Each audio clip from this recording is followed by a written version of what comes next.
Hello, how are you? This is my first live video, and I'm very excited because I want to show you one of the smallest circular knitting machines I have. It's plastic, made by Mattel, but it's one of my favorites because it's just so incredible. And I want to start by showing you what you can do with them. And it's basically this little machine here. Comes with separate parts, and this is the handle to turn it, and this controls the yarn tension, and uh, it creates this type of circular puffs. They're actually longer. You'll see when I start using the machines, and I discovered that with those ones I can actually create granny squares, and I'm not going to show you any finished product with it right now. I'm just going to show you how to make this. Basically what I did is just I added a crochet edge, like for a granny square. So if you know how to crochet, that would be fantastic. If you don't know how to crochet, well, what the manual suggests is that you join them together by stitching them together with a tapestry needle, and then you can create whatever shapes you want. So I actually love these granny squares. I think I'm gonna end up making a scarf. I don't know, I haven't decided yet. Maybe a scarf or a shawl or a little throw flat a blanket. I'm not sure. The thing is, I had a lot of extra yarn pieces and bits I didn't know what to do with, so this is perfect. The first thing I'm going to do is show you the box of the machine, the manual, so you see it. This, even though it was created by Mattel, the machine was actually made for adults, and it was created in 1975. It was the first lot that they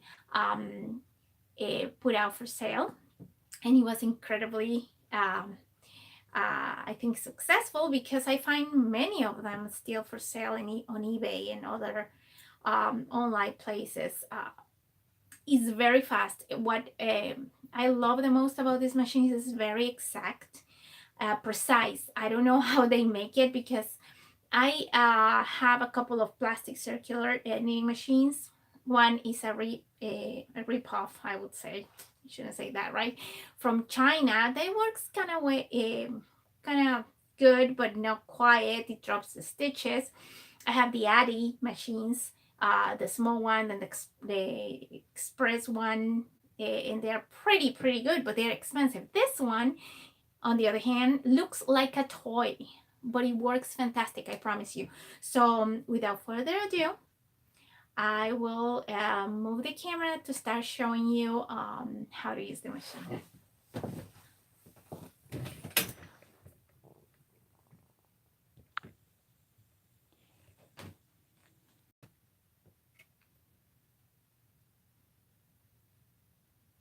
All right, so let me see if I have the camera right. Oh, sorry about that.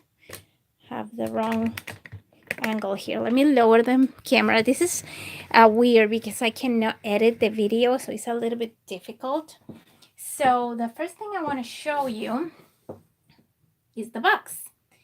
It was called the knitting machine, just like that. But if you read a little bit further, or in the back of the box at the bottom, you can see that it's made by Mattel. I'm sorry, the toy company that makes Barbie dolls. And this is the manual. You can see all the things apparently you can do with them. I'm not sure if that is all that easy to make, but I'm thinking that probably my next project will be the shawl. It looks pretty nice. I think it will work out well, but we'll see, right? So I'm gonna put it aside by now, and I'm going to show you. Let me move the camera again, because I am my camera crew here. No help at all. Let me lower the camera again. And that's the little machine. So if you see on the side, it has this tube, and the handle to crank the machine goes in there. and it's very easy. You just have to find the way to put it in, and that's all it is to it. You can start cranking the machine. This part is very important because it's what keeps the tension, and depending of the type of yarn you use, you have to select either to wrap it around once or two, or use the three ladders here that you have. So the way you put this one in is just like that. So it has like a little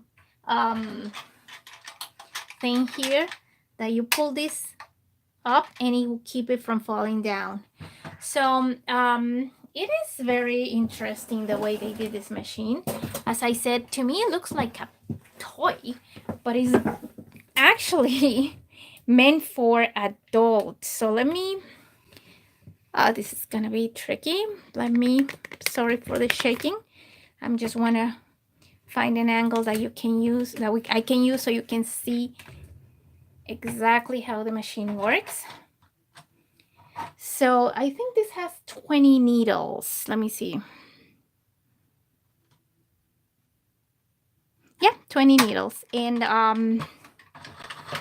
the type of yarn it uses is medium to thick yarn.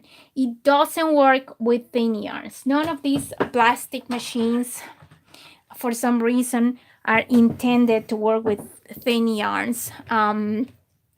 If you notice here, it's basically like a hole here that goes all the way down. The yarn goes through, and you hold it in here in the tension yarn, in the tension device. I don't know how to call it or what to call it. And then you crank it facing away from you, and the machine would knit. It's really nice. I love it. It's very easy to use. Careful with that because you have to pull it a little bit, or you can break it. And if you break it, it doesn't lock any longer, and it won't work anymore. So let me go up. I'm just trying to see if we can see the top so I can show you. My camera is a little bit stubborn sometimes.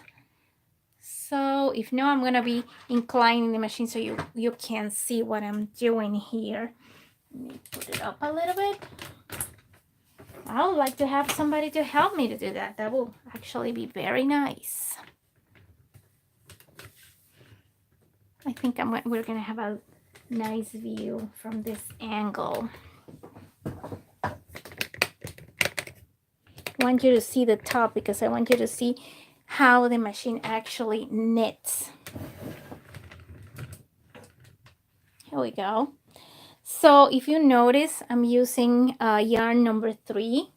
It's medium yarn, and that's the same one I use to do the puffs. Actually, they call this puffs. And basically what you do is you're gonna crank the machine until you find let me move this out of the way, the brown needle. Brown needle is here, and this is the one that is gonna tell you what your knitting is going to start. That's gonna be your point of start for this machine. So if you see, also look at this, here is the yarn guide. So the very first time what you're gonna do is you're gonna grab, let me put the yarn on the floor so it doesn't get in the way. I keep pulling it and making it get a lot of slack so it doesn't get stuck. So basically what you're gonna do is you're not gonna use the yarn tension unit right now. You're gonna just drop the end of the yarn through the middle of the machine, and then you're going to crank it away from you, and you're gonna hook it in the first one. Let me see if I can. I'm gonna try to do it with the left hand so you can see. So you know what? I'm going to see if I can go the other way because I don't want to interfere with them, with the camera. Let me see. Much better. So you're going to hook it underneath the first brown needle and then behind the next one, under the following, behind, and so on and so forth.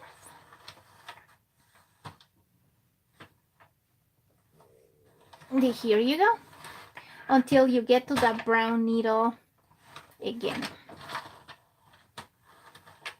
And then once you have it behind the last one, you're gonna pass it through the yarn guide.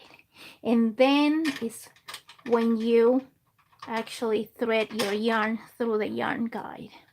So in this case, I'm gonna do it, let me see. You know what? Go around again because I can see. So basically you're gonna put it through the yarn guide, underneath. See how the yarn is through and underneath the yarn guide? Let me push this back so you can see it better. And you have the 3 options. In this case, I'm using medium yarn. So I tried it and it was a little bit too tight when I wrap around the 3 steps. So I'm gonna do just around 2. But if you have thinner yarn and you need more tension, you can do it all the way down and see how this little pick here stops the yarn from coming off the yarn guide. So as I said, I'm just gonna do it through 2 of them. See, it gets locked here, gets stopped, and this is all there is to it. The only other problem I see with this machine is you have to be holding it. I think that's what these handles over here are for, because it tends to move and it doesn't have anything to attach it to the table. So just be careful with that, because I almost dropped it the first time, and I think I have the impression that if I drop this one, it will break. So oh, sorry, see, I'm telling you. So here we go. See, this is your tail. You just leave it there, and now we're gonna crank it all until we have 12 rounds. So what their manual recommends is that you need 12 rounds. After 12 rounds, you will bind off and take it off the machine, and I'll show you how to do the rest. So here we go. This is gonna be a short video, so let me pull it close so you can see actually the top of the machine. I wish I would have more arms or more hands, you know. I hope you can see what I'm doing. I'm gonna try to incline it a little bit. That is probably gonna affect my tension, but let's see if you can see like that. I'm gonna try to do it with one hand so I can show you the top. And am I a little bit crooked, right? Well, I guess this is as good as it's gonna get. So see what I tell you, that you have to be hooking it up and get some slack. This type of machine, you're always gonna need to pull some slack in order to make it work. So I show you more or less how it works, the top of the machine. And I already have 1 round, and you have to count until you get to the next, until you get to the brown needle there, and that's gonna tell you you're starting another round. So let me put it back because I cannot do it this way. I need to be able to hold the machine actually, and let me move it more to the center so you guys can see it. And here I'm holding it, not from the handles, because then you're not gonna see what I'm doing. And I'm gonna keep cranking. See? So more slack. That's the only thing that is probably a little bit annoying, is that you have to have good slack, and you wanna have like an even and steady speed. And I lost count. Let me see, 1, 2, 3. Oh, this is my fourth one. This is 5, 6. See how fast it goes? 7, 8. I'm gonna need more slack.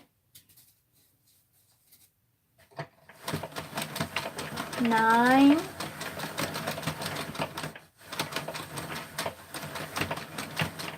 10. More slack.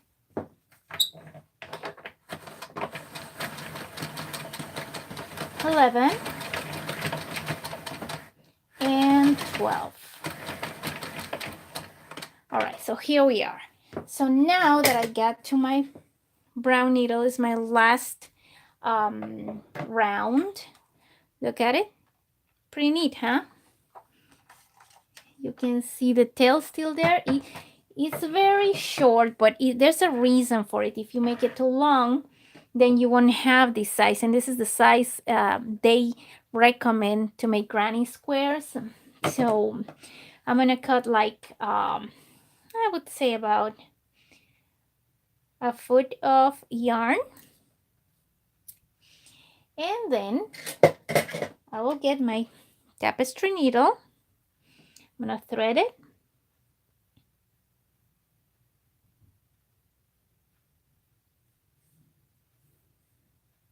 Oh, I'm not threading it correctly.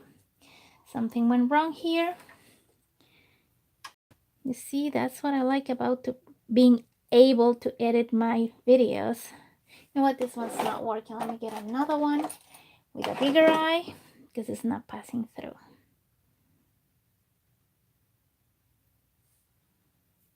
All right. And then we're gonna take the yarn from the thread unit,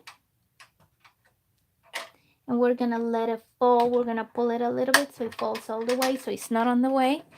And what we're gonna do is we're gonna be cranking the machine. You're gonna put the yarn behind the brown needle, and then you're gonna pick up each of the stitches as you crank.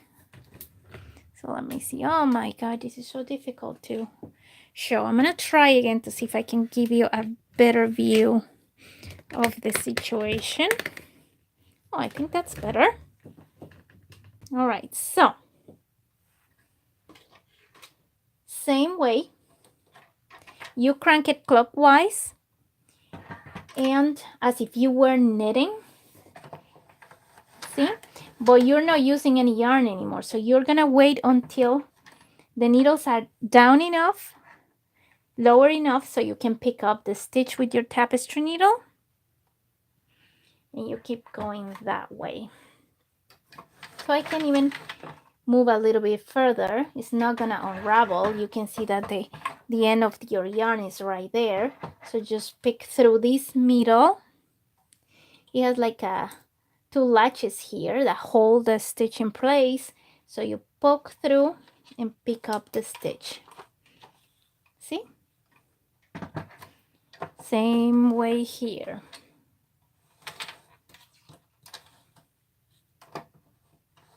And you keep going in the same fashion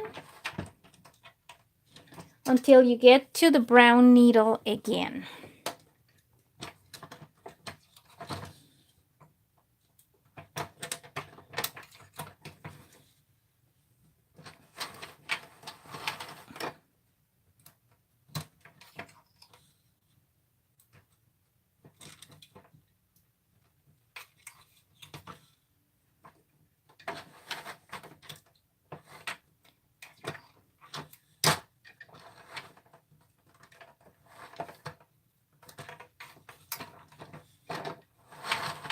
I don't have the option to fast forward here either, so bear with me while I pick all of them. I'm almost done. Oh, I lost that one. Don't worry, you can always fix it later. Like you can have a latch and just fix it right away. No harm done. Then we just pick it up. Lost another one here. Oh, let me pick that one up. I went too fast.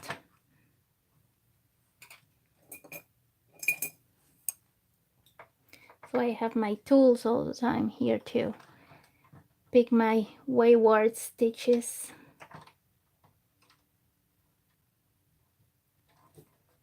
Oh, this one doesn't want to come up.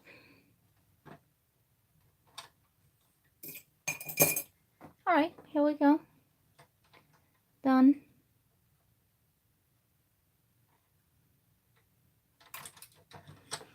All right, we have just 3 more stitches. Let me take this one because this one's not gonna work. It got unhooked. I'm gonna grab this one also. If you need to use your fingers to help yourself, do it. There's no rules on this. Whatever works. And I got to the end. That was the last one of my stitches, and don't worry about it. There are some that are gonna look a little bit loose, so just pull your tapestry needle, put it aside, give it a nice pull, and then pull all the way. See, looks like a little bell, like a hat. You do the same thing with the other side. Pull it tightly until there's no slack left. And this is what it makes the puff. So you give it a nice pull, flatten it a little bit, and basically what you're going to do is you're gonna again use your tapestry needle. If I can thread it this time.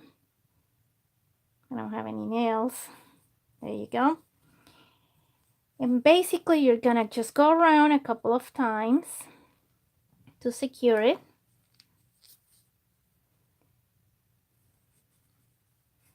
Make a nice knot there. Do the same on the other side.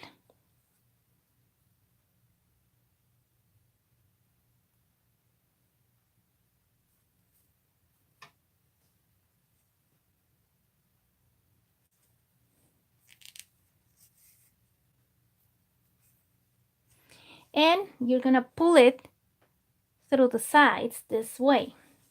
And you see where you picked here, you're going to go through that hole in the middle. Look for the other one in the middle, and you're gonna pull through. See? And you're gonna do that several times.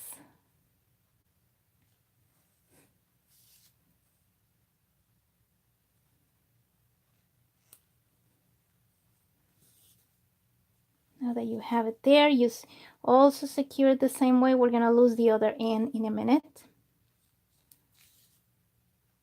Oops.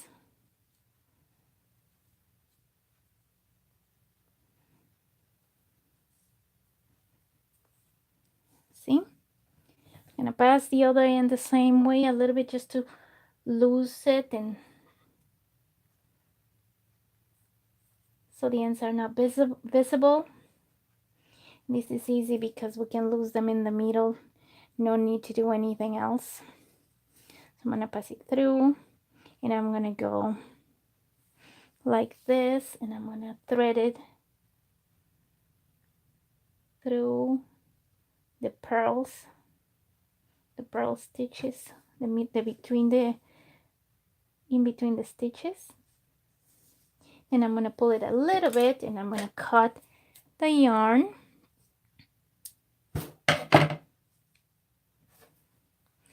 And I lost it inside, and I'm gonna do the same with the other one.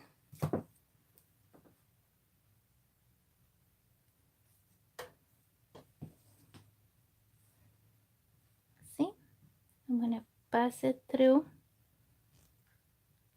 in between and underneath the stitches so we can get the ends loose. Oh, I have to keep the same path. I'm gonna pull it a little bit.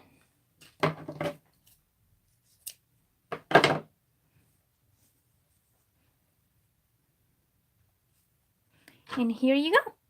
Look at that. Isn't that cute? And I did it, well, how long it took me? Less than 10 minutes. It took me longer to explain than to make. And I'm ready to go. I just used my crochet needle. And I did double crochets and that's it. Nothing else. You can, as I said, if you don't have, this one's a little bit bigger. I think it's because the yarn is a little bit thicker, or maybe I did a couple of more rows, but I could grab the tapestry needle and just stitch them all together and make like a blanket made out of puffs. It will be really warm and cozy, and that's a good way to use your leftover yarn.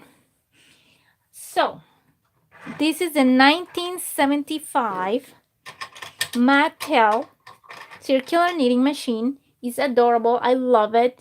I can take it anywhere. It's just the cutest thing and so well made. I'm not crazy about the color, but this is the machine that inspired the ones that came after.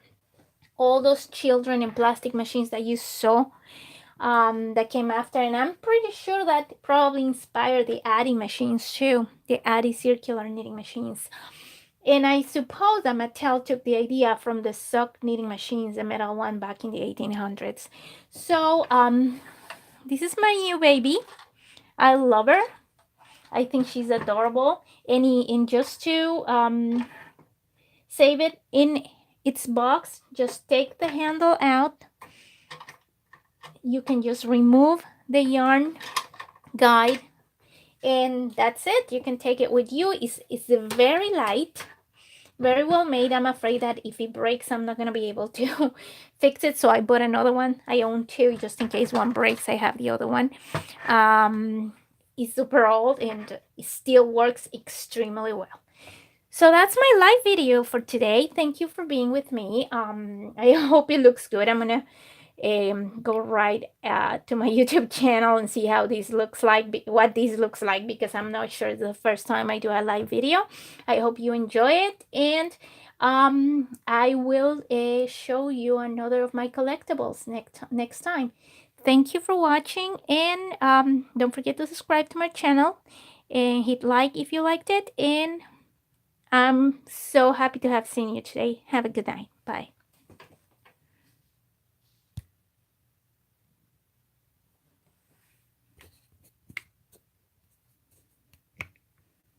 Oh, this is awesome. I don't know how to turn it off. All right, how do I turn this off?